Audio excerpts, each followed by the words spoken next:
there was an allegation that I am here to tell Tanzania and Kenya and Uganda that I'm taking away the Afcon because our three countries are not going to be ready. That's totally unfounded. You know, sometimes, you know, I say certain things and the media just either say something totally opposite, or like in this context, that I am enormously confident that we will succeed. Will there be challenges? There are always challenges. I had a big challenge in Cameroon. Soon after I became president, I was told by people whose views I respect that Cameroon is not ready. You have to take it away. And they gave me recommended a number of countries which were ready because they had the infrastructure. But we have to believe in ourselves as Africans. We have to believe in our people and recognize that there'll be challenges. But like we did in Tanzania, I remember like we did in Cameroon. Cameroon was a huge success. And when we went to Côte d'Ivoire, the president of Côte d'Ivoire is here, same problem. Lots of media saying Côte d'Ivoire will never be ready and we should take it away. But as I said, that principle that has made us in African football to succeed is because I was very clear, CAF was very clear, African football was very clear that we're going to work together despite any challenges. And Afcon next year in Kenya, Tanzania, Uganda is going to be enormously successful. One of the reasons why I was insisting that the CHAN takes place in our three countries, even though I recognize we were all working very hard to be ready last year in February, but when it was clear to me that we were not ready, I was also clear in my mind that we would all work together and have a CHAN last year, August, which was the most successful CHAN. Just one final point I want to say so that I can close this.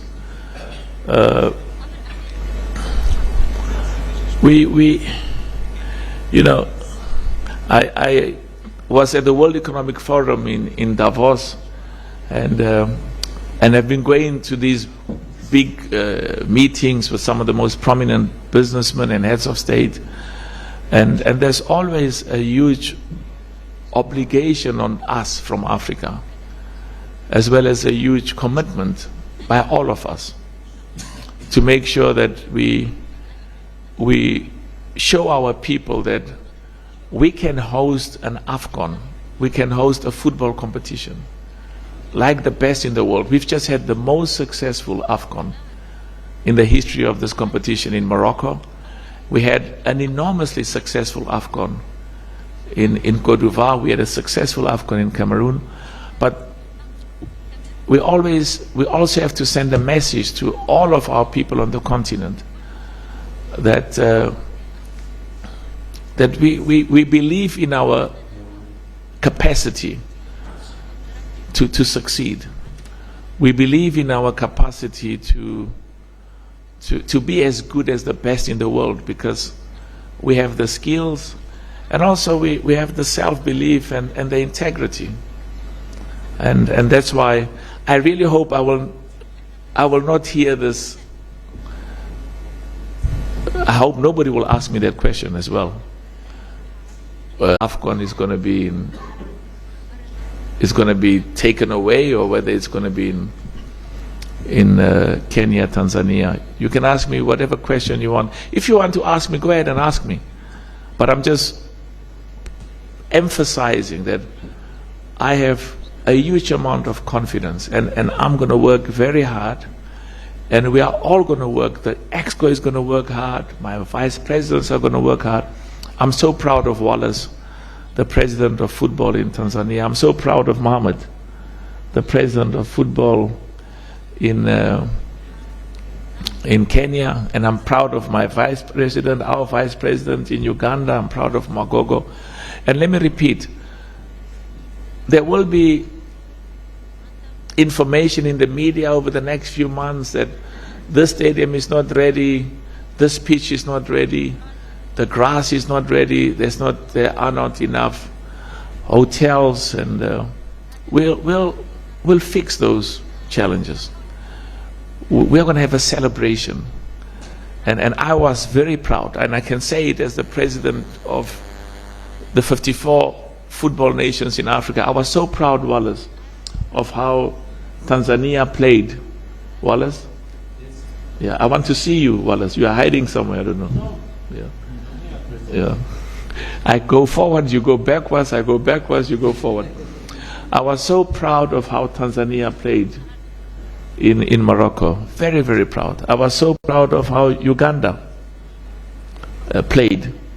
And in my head, Mohammed, I was also proud of how Kenya would have played.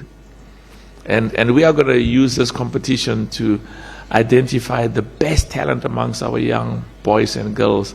And East Africa is going to be a powerhouse of the best football on the continent, as much as West Africa, Kurt, is a powerhouse, North Africa is a powerhouse, Southern Africa is a power. So let's put that aside. And I really want to thank President Samia, Madam President Samia. Please pass our deep gratitude to her for her commitment and for her support. And it's that sort of confidence and commitment, Wallace, by Madam President and by the government and the people of Tanzania that gives me a huge amount of confidence that we are going to succeed. And do the same. President Ruto was sending a beautiful selfie around, or a video of the beautiful stadiums. Please pass our regards and say that we are thankful for his support and the people of Kenya. And my brother, please, President Museveni, the same, and the government of Uganda and the people of Uganda. Now, I have to go and talk about Morocco. And the first thing I want to do about Morocco is to express my personal deep gratitude and the deep gratitude of the 54 member associations on the continent who represent 54 countries. Our deep gratitude to His Majesty King Mohammed VI, may God assist him. Our deep gratitude to the people of Morocco. Our deep gratitude to the government of Morocco. Our deep gratitude to our brother Fauzi and the Royal Morocco Football Federation for hosting the most successful Afcon in the history of this competition. Can we clap hands for them, please? And also to thank them for their hospitality, to thank them for the infrastructure, the stadiums, the love that was shown by the people of Morocco to all our football lovers from all over the world. We are enormously grateful, and the success of Afcon in Morocco is a wonderful foundation on which to build and provide a huge inspiration for Afcon next year in Kenya, Tanzania, and Uganda. I also want to express my personal deep gratitude to every one of the 24 nations that participated in Afcon Morocco. We are very proud of every one of you, and a special congratulations to Senegal for having won, and gratitude to the heads of state and the people of the 24 countries that were part of the Afcon in Morocco. We showed the world the best of African football, and it's a moment of enormous pride. Now let me talk quickly as well about what disappointed me enormously. And when I gave my statement a few days after the Afcon in Morocco, I used the words, I was extremely disappointed with what took place at the final. Very embarrassing. That should never happen again. It will never happen again. It's a blemish on the outstanding Afcon we had. And of course, as president of CAF, I may not comment on the proceedings which is in front, or which was in front of the CAF disciplinary board, and is now apparently going to the appeal and will proceed thereafter and go to CAS if what I'm told will happen. But I'm very clear in my mind, as the president of CAF and as the leadership of EXCO, in the beautiful meeting we had now, and the 54 nations whose member associations are part of CAF, we have a deep commitment. Deep commitment. It is absolutely non-negotiable that we will maintain the integrity, we will maintain the credibility, we will maintain the impartiality of referees, African referees, CAF referees, VAR operators and match commissioners. And we spend a lot of time in the meeting receiving a report from the chairman of the referees committee on the performance of the referees in the final and the performance of the match commissioner of the VAR operators in the finals of the match in Morocco, as well as we spent some time talking about the performances of the referees throughout the competition. And I am absolutely determined, and CAF is absolutely determined, and the leadership of CAF, the highest decision-making body in CAF, the CAF EXCO, to make sure that in the judgment of ordinary football people, there are two things we have been doing and we will do. We'll make sure that the referees and the VAR operators and the match commissioners are world-class in their training, in their expertise, in the quality of decisions they take. And it's very, very important. And that's why there's this consistent peer review. As the chairman of the referees committee came to give us a report on the CAF referees committee's assessment of the performance of the referee, as well as of the performance of the VAR operators in the finals in Morocco. So we will make sure that the quality of our referees are world-class, and to the extent that there are challenges and problems and weaknesses, we'll fix them.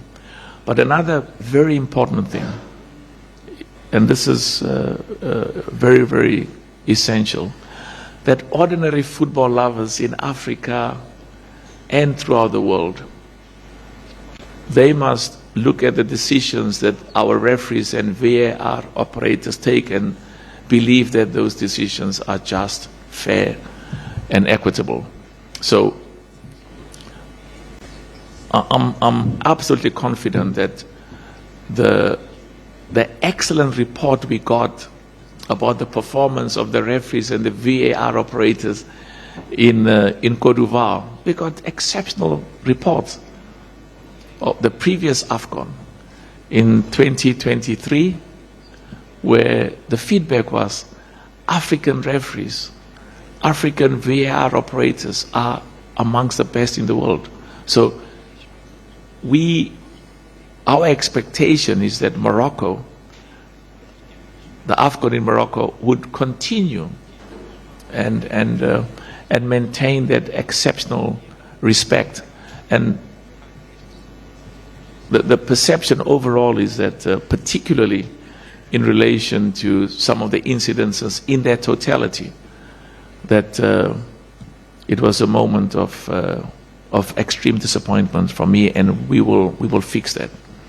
One other thing I want to raise before I close that part is we took a resolution that EXCO took a resolution that we will look at the rules, the regulations that are currently existing, and these are the rules and regulations that restricted, that prohibited, they put a limit on the quantum of sanctions and punishment and fines and various other sanctions that could have been imposed. So what we are clear is the sanction, the fines that will be imposed, they have to be commensurate. They've got to reflect the gravity of the violation, of the contravention, of the CAF statutes and regulations, or even of the rules and regulations of the game. So that we will amend the CAF statutes, the CAF regulations, and the disciplinary code to make sure that there is an appropriately severe penalty, an appropriately severe sanction for extreme and severe violations of our rules, our regulations, and also for bringing the reputation and the respect of African football and the good name of African football into disrepute. What happened on the finals of the CAF in Morocco, that behavior and conduct we don't ever want to see again. It should never happen again. We will not tolerate it. We've got zero tolerance and zero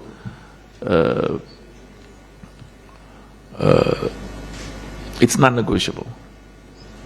And if people commit serious transgressions, there should be equally serious punishments and fines. Let's leave that and put it aside for a minute. This has been,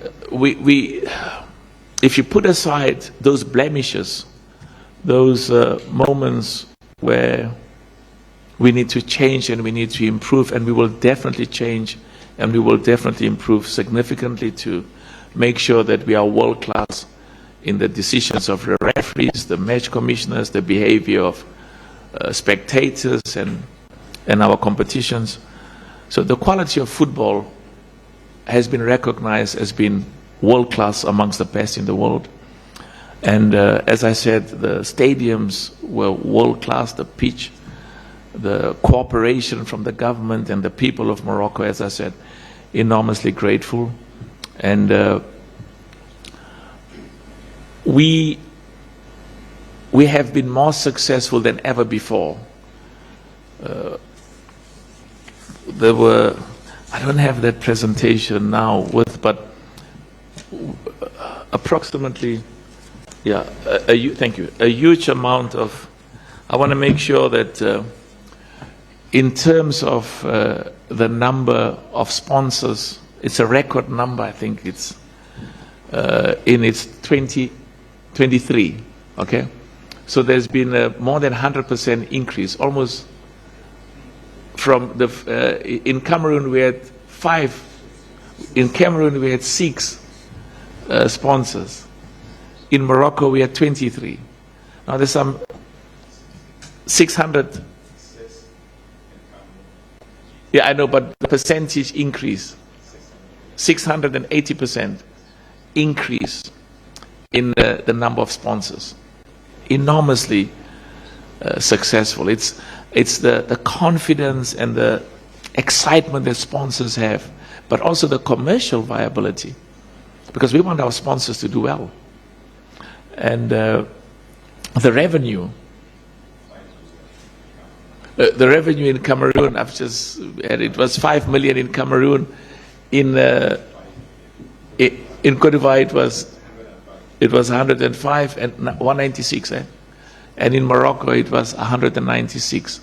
That's the revenue. So 5 in Cameroon, 105 in Cote d'Ivoire, huge improvement, almost double increase in revenue in Morocco, enormously successful.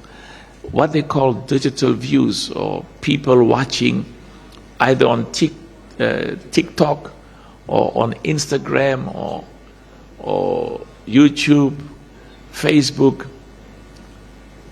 all-time record, 6.1 billion. 6.1 billion digital views.